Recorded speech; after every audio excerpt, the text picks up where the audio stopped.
Is Trevor Lawrence the love child of Carmela Soprano and Furio Junta?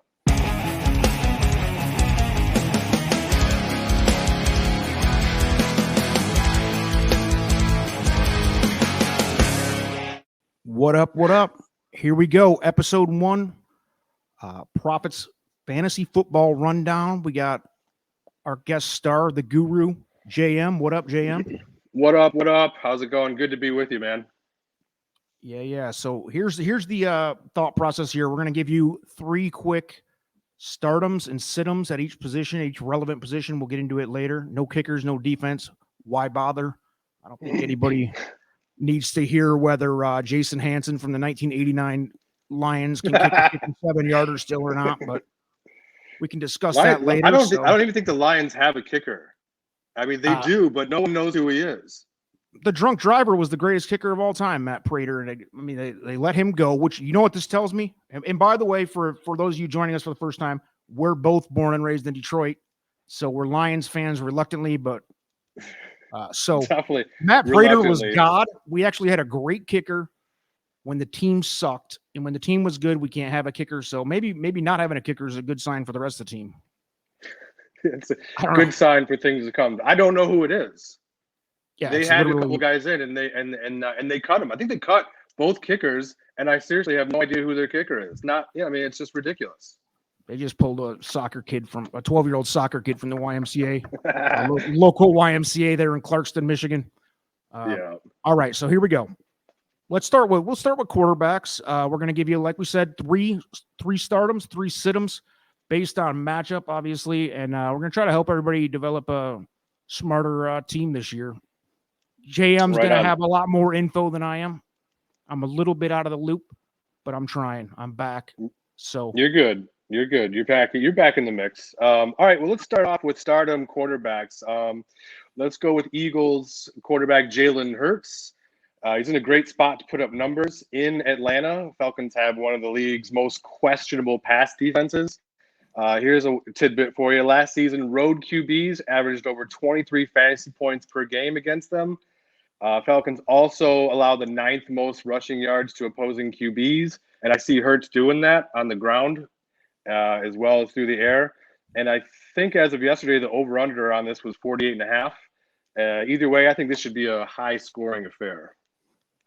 Yeah, it's always a good opportunity to look for. Is mostly the ability to score points regardless of how they score. Falcons defense is a great starting piece for any of your fantasy pieces. I mean, they're not good at all. And it's indoors, so weather's never a factor in Atlanta. Right. So fast. All right. And let's move on to my man, Titans QB Ryan Tannehill, who's at home against the Cardinals. This is his first game with Julio Jones and A.J. Brown. So I think it's going to be a pretty successful passing attack. He's going to be one of this week's top options. Arizona's defensive backfield is in a pretty bad spot heading into the season. I like this to be a barn burner, actually. I like Titans to put up some points. I like Tannehill to have a nice week. So I'm starting him. And then let me just roll right into the third one here on the startums. It's my man, Sam Darnold. Everyone's asking me, what are you talking about? I'm telling you, you can mark my word. It's on for the Panthers and Darnold this year. I don't disagree. And I'll tell you what, the closest thing that hits the home with what you're saying right there is before Matt Stafford came to Detroit, that was the place where quarterbacks go to die. The Jets have established themselves as a place where you cannot succeed no matter who you are. Since Joe Namath walked through the tunnel and all that, whatever. Who cares? But I mean, so Darnold failing there, no big surprise. Darnold in Carolina with a bunch of weapons, obviously. Right, and as I mentioned in the sleepers pick video last week, I love this week 1 matchup. I do. I love this Jets and Panthers matchup. Big time revenge for Darnold. So the Jets, they've surrendered the 3rd most fantasy points to opposing QBs. They got some injuries on defense right now. And I do think they're going to improve, but for week 1, I'm off it. Look for Darnold to put up solid numbers in this new offense. Over under 20 touchdowns. Over under 20 touchdowns for Darnold. That's a good one. How good? A real question though. How good can Carolina be with Darnold? How good can Darnold be? I don't think he's gotten a fair shake. You can say that about 1,000 quarterbacks. That's true. In the past, but, no, it's true. I think how good do you think that team could be legit with him? I mean, if you put a team around him, I think he can be good. I mean, this guy was the 3rd pick in the draft a few years back. So, yeah, I remember. And I don't. Right. I mean, the mono incident aside, right. I'm not really sure what happened there. But it's tough to play in New York. People ain't got time for losing, even though they've done a fair share of that for a while now. So either way, that's a terrible club. It is not as bad as the Lions, but moving on here. So I'm going to move on to who are we not playing at quarterback now? This is right. Just as important as who we are playing. Yeah, this is your sit portion for QBs. I got your man, Big Ben Roethlisberger. I'm sitting him. I think the Steelers have some weapons, and I think they can be good as the season progresses. But for week 1, I'm sitting them. The Bills allowed just 11 touchdown passes at Orchard Park last season. Big Ben has failed to score more than 13.5 points in his 5 career matchups against the Bills. That includes just 4 TD passes. So against the Bills at Buffalo, it's not looking good. He's 72 years old and fat as well. Moving along. He's 72.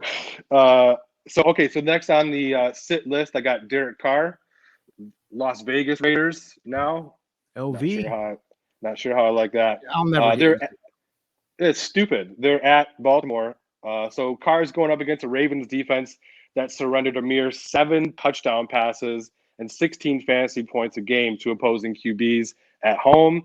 I don't like the Raiders at all this year. Maybe a couple of weapons at the most, but I don't like Derek Carr for the year. I don't like the Raiders for the year. I'm off it. Yeah, the Raiders are AIDS as usual. I don't know what to tell you. Who's our third sit quarterback this year? This week? Okay, it's Dolphins QB Tua Tagovailoa. Not gonna work here anymore. It's Tua. Yeah, he's that guy. Yeah, I think he's overrated personally. He's playing at New England. I think it's a difficult matchup here in week 1. Patriots defense allowed just 9 touchdown passes to opposing QBs at home last season. And the position averaged the second fewest fantasy points, which was 13 overall at Gillette Stadium. So I'm keeping him on the sidelines. Yeah, agreed. And I would probably recommend keeping him on the sidelines every week. But true or false? Let's close out quarterbacks real quick. True or false? Tua will be playing flag football at the local YMCA in 2 years or less. I think that's. I think it's closer to being. I think it's closer to being true. Actually, I like that. Yeah, he's one of those guys that's not going to make the cut. Come back. What is he? 4? Is he 4'7"? Yeah, I mean it's worked out for like one person ever, and it's Russell Wilson. We'll talk about that later. Let's get into what are we going to do? Wide receivers next. Running backs. What do you want to do? Wide receivers. Let's jump into stardoms for wide receivers. It's my man T. Higgins for the Bengals. He's at home against the Vikings. I think this should be a high-scoring affair. I like players on both sides, actually. Vikings defense allowed 24 touchdown catches and the 6th most fantasy points to wide receivers a season ago. So I like Higgins. I like Jamar Chase. I like Tyler Boyd. I think they're all nice options, but especially Higgins. I like them to score a touchdown and get a lot of targets. All right. Who else do we have? We're doing 3 at every position. Who's next? All right, so next up is wide receiver Brandon Ayuk for the 49ers at Detroit. Last year, Lions defense allowed an average of more than 44 fantasy points per game to wideouts. That's not a misprint. Ayuk has been dealing with an injured hamstring, so check his status near game time, but I think he should be a go. If not, an even better option is going to be Deebo Samuel, but I think Ayuk's going to be ready. This is going to be a straight-up massacre in Motown, my guy. It's not even going to be throwdown. It's not going to be funny, man. 49ers are a great team this year. They got a great defense. Jimmy G is going to be starting the season out, but I'd say if he's not hurt by week 5 or playing not that well, look for them to bring in the rookie, Trey Lance, who looks awesome, I think. And not, as a Lion fan, not to get too lenient on Lions stuff, all Lions, but here's one thing the kids aren't going to miss. A quick little flash of your boy Patricia. He's out. New regime, which I don't know who's worse. I mean, we won't even get into that. That's another episode. I mean, we can because it's easy to get into. I don't want to cut you off, but honestly, nobody cares about the Lions. No, I mean, hey, there's a lot of people who do, but go ahead. But it's not. I mean, we can talk about the Jets for 3 hours too if you want, but it's not easy. No, I just want to mention. I think Patricia Quinn regime set this team back at least 5 years. At least Matt Millen repeat. Right. Horrible. They couldn't have been Millen worse. set the franchise back. Yeah, Millen set the franchise back a decade easily. I like that they finally had their crap together. They fired that regime, bring in Patricia. I mean, just a sellout. The Lions organization as a whole is a toilet. It's a dumpster fire. Everybody hates them except local Detroit people who continue to go buy tickets and sell the place out every year. It sucks. Next, here's one for you. Here's one for you real quick before I move on. Last Lions game. Well, I was actually at the first Patricia head coach Lions game Monday night against the Jets, where Stafford was just not good. The whole team was just not good. I mean, they started out real well, but no. We actually have live footage of that first game. There goes Patricia and his regime. There he is. Heading back up to New England. My guy. Yeah, he'll be up there with Sweater. So, all right, let's go. Who we got? All right. We had one more starting receiver recommendation. Go ahead. I'm going Brandon Cooks for the Texans. This would be a high-scoring game versus Jacksonville. It's a great matchup against the Jags, who allowed more than 41 fantasy points to home wideouts a season ago, and Cooks scorched them for a combined 47 fantasy points in 2 meetings last season. So I expect Tyrod Taylor to look his way often on Sunday. Poor Tyrod Taylor, though, that guy. Yeah, but it's gonna be a good matchup for Cooks. So I like him to get a lot of targets and possibly scored. I mean, he went off on the Jets last year, so that's my start.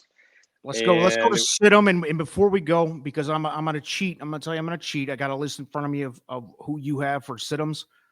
Number one on this list is the absolute most hated athlete possibly in the history of my sporting life. And I've been a fan of the big 4 sports, minus hockey, not a big fan, but the big 3 other than hockey forever, since I was, 30 years ago, 35 years ago. I've been watching all this stuff. Odell Beckham Jr., I mean, is just worse than AIDS. But I was glad to see you had him on your sit list this week. I hate that. Yeah. Dude. Go ahead, though.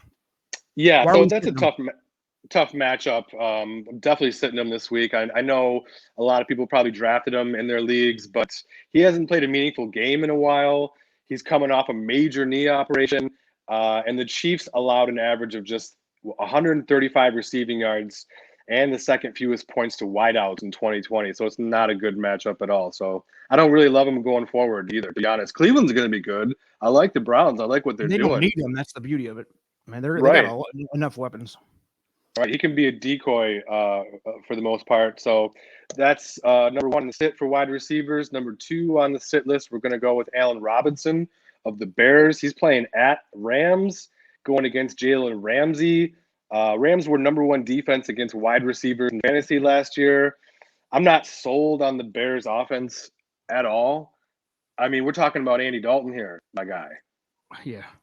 It's Captain Red Rocket or whatever they call him. The red rifle. Always has rifle, whatever. Who cares? The guy sucks. Even when he had Ocho Cinco and Hushman Zada back in the day. He sucks. He sucks. Now he sucks. Who's your mama? He'll be out of the league this year. That's my prediction. Yeah. Week 4 out of the league. Thank you. And then the Bears will be rebuilding like the Lions for 40 years. Go ahead. Yeah, I feel like the Bears are going to make that switch to Justin Fields probably after week 3, maybe week 4. Depends on if they don't win three out of the first 4 games, the people will be putting bags over their heads until the dude's in there, and then they'll lose anyway, and they'll be fine. Right on. All right, so we're going to move on here. I got wide receiver to sit Giants, Kenny Golladay, who I do like overall. Mentioned him in the first video. But he's missed a lot of playing time last month. He's got a hamstring injury. Every year for that matter. Yeah, he's had limited time to build a rapport with Daniel Jones. I don't like Daniel Jones that much. And so get this, Golladay himself So the Giants could have a slow start to the offensive side of the football this season. Wow, that's that's not what I great. want to hear. That's not what I want to hear. As a That was fan, Patricia's reaction. Patricia just Yeah. reacted to Galladay there. I mean, that's a bad scene, dude. A slow, that's a bad statement. When you got your prima donna wide receiver saying that, I mean, that dude's played, and believe me, I was a fan as a Lions fan. Galladay comes in, monster talent, clearly, but he can't play more than half a season without injuries. It's true. Who knows what would have been? Charles Rogers drunk, passing out and dying in a booth at Applebee's was a better story. Next, who we got? And actually probably put up same production. So so there's that. So there's that. So that's my sit list for wide receivers. Let's move on to stardoms for running backs. And this is 2 for 1 here. It's because it's Raheem Mostert and Trey Sermon, actually. But Mostert's probably going to get the start. Sermon's the rookie. It's at Detroit. So, what can you say about this defense? It's historically bad. We know Kyle Shanahan's going to use multiple running backs. Mostert's probably drafted as more of a RB2, RB3 in leagues. But I think it's safe to assume 49ers are going to have a high output this week. It's actually the fact if they do get way up, both of those backs could explode and both score 30. I mean, that's the type of game it could be. Right. No, I like all Niners in this game. I do. I like Mostert. I like Sermon. I like all the wideouts. I even like Jimmy G. He's as you could probably throw Jimmy G in there for a daily fantasy bargain. I mean, the Lions defense has made 100 millionaires out of 3 or 4 guys over the years. I mean, they came off a bench as a third stringer and then made $1 zillion in their next contract because the Lions gave him a 6 touchdown game. Who was that from Green Bay? The guy, I can't remember, came in as a backup. It doesn't matter. No, I don't even remember. The Lions. It wasn't a lot. It wasn't that long ago. It wasn't. It wasn't that long ago, but it doesn't matter, I guess, because we're just going to be bad forever, and it's just never going to get better. So who's next? You don't care anyways. No. Yeah. Okay. So this was a guy I actually drafted in one of my leagues, running back James Robinson for the Jags. They're playing at the Texans. So the Jags lost rookie Travis Etienne in the preseason, which just kind of opens the door for a bigger workload for Robinson. Product. Yeah. So I think they're going to look to establish the run. I think the Texans defense. I know the Texans defense allowed the second most fantasy points to opposing running backs in 2020. So this is going to be a pretty decent matchups between two teams that aren't really that good, but lots of fantasy value to be had in games like that. You don't have to be good in reality to be good in fantasy football. So right, that's a true statement here. All right, who we got next? Third running back. We got Patriots running back Damian Harris versus the Dolphins. So Harris should be the dominant back on running downs in New England's offense because they traded Sony Michel to the Rams.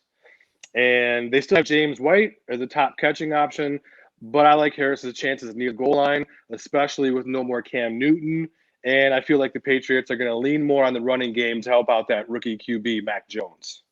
Does the hoodie still pull the bait and switch with 15 different running backs at the goal line? No, I don't. It's been a little bit since I cared about the New England Patriots.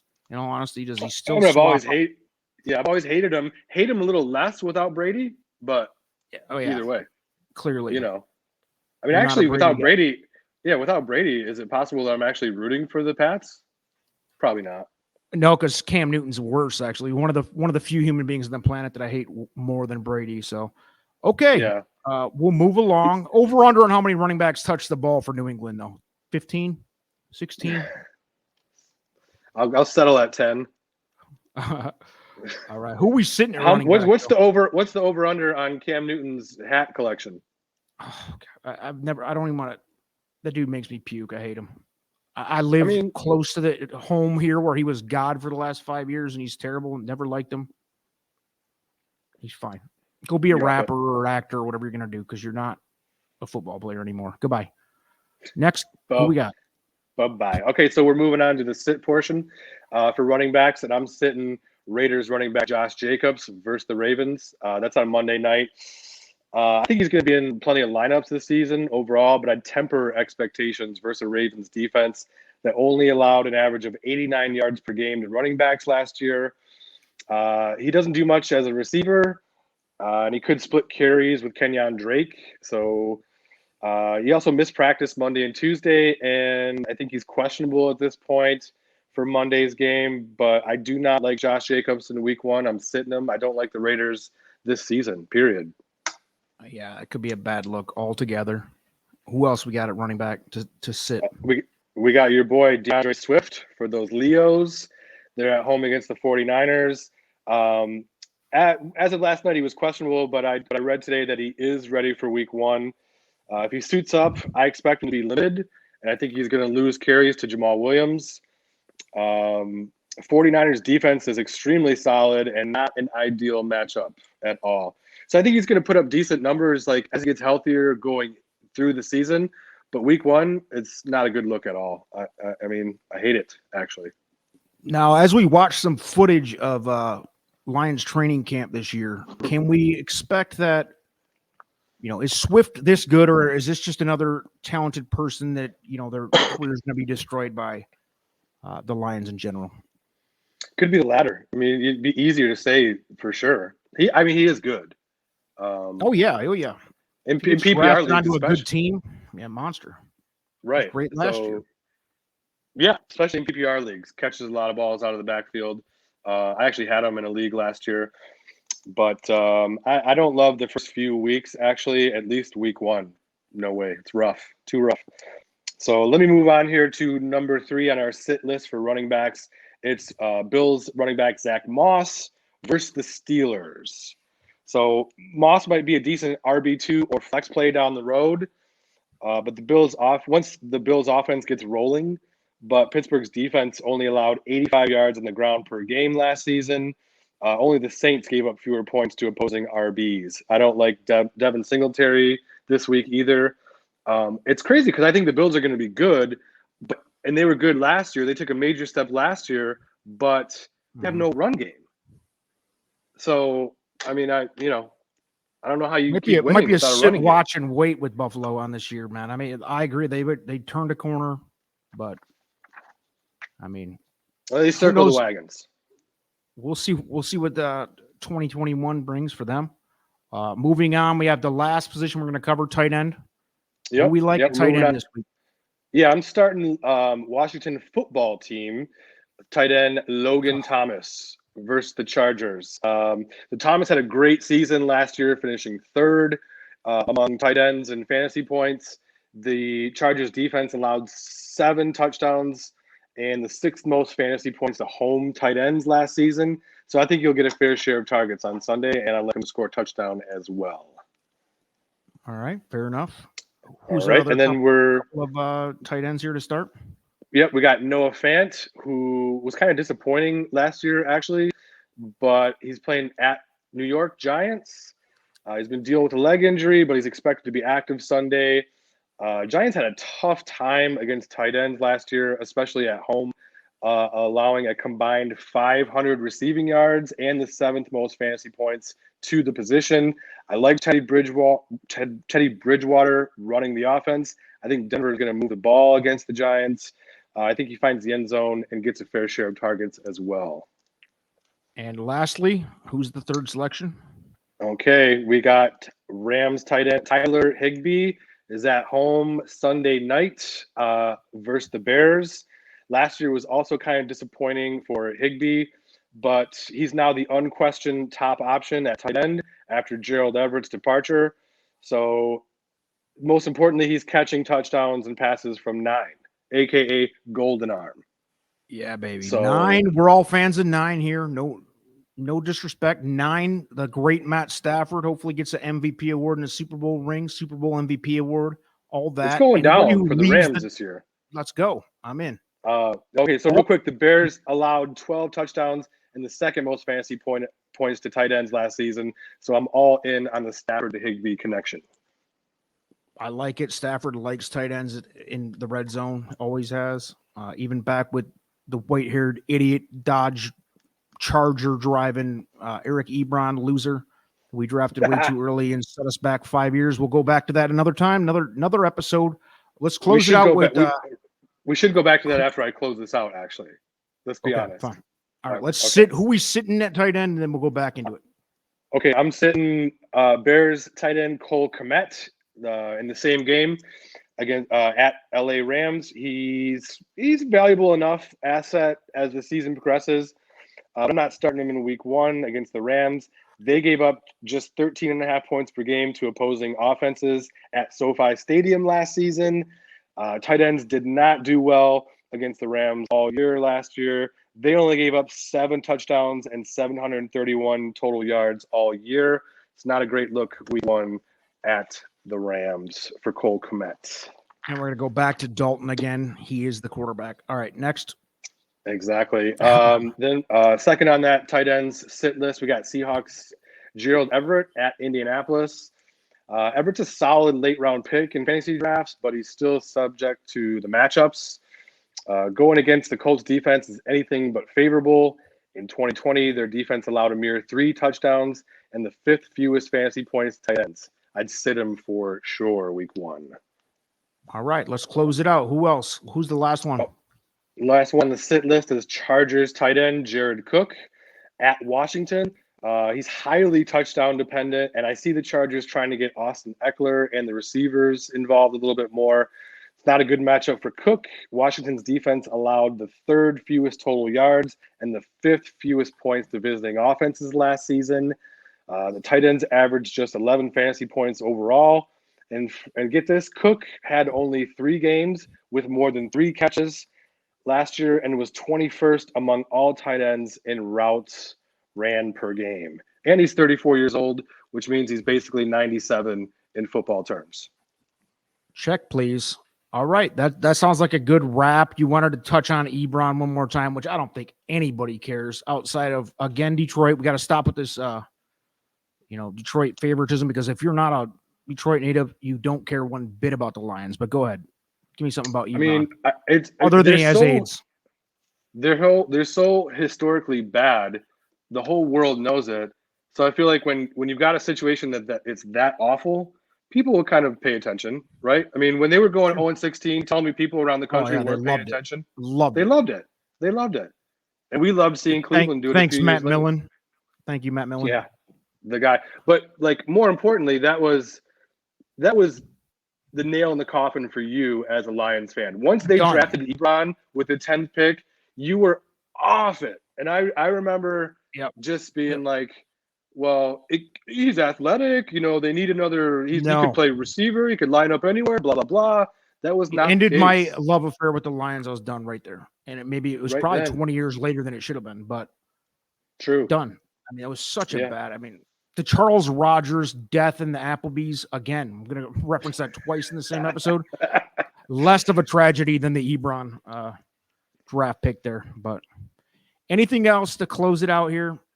How about you like Super Bowl predictions? I don't have one. I do. Is it going to be Brady again? I mean, come on. Yeah, go ahead. Let's talk about it. Go ahead. Who's the matchup? You got a matchup, or do you just have the winner? Well, okay, so I like the Rams to beat Brady in the NFC Championship game. Rams are moving on to the Super Bowl.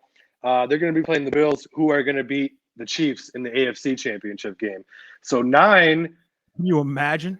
After everything, leaves the D, goes to LA. His wife is going to like it there more anyways. Yeah, everybody. And he gets to hoist the Lombardi 15 trophy. More kids. Dude, if they go out, I swear to God, if the Rams make the Super Bowl, I'll go to it. $10,000 a ticket, fine. Yeah, that's cheap. It's fine. It's nothing to me. I like Stafford more than the Lions at this point. So I wish the best for him. 9 in the Super Bowl for the Rams. Boom, let's go. I dig it. I'm hoping for it, and I can see it. He's slinging it around all year this year. Just real quick, we can do 2021 season MVP. I like Josh Allen to win that. He's going to have a great season. Bills are going to be good. He's pretty multidimensional, but I think Mahomes will be close in that voting. But I'll give it to Josh Allen. That's awesome. MVP. Those two are. Mahomes is the obvious choice. I like stepping on a limb. So I think always all in all, I'm kind of excited. It's the first, in all honesty, the first year in a few years I've been excited to watch this thing. So this is week one. We're going to do this every week. So profits are covered in football. You got to start paying attention, my guy. Bang diggity. That's it, man. All right. That's it. We'll see you guys next week. Peace out.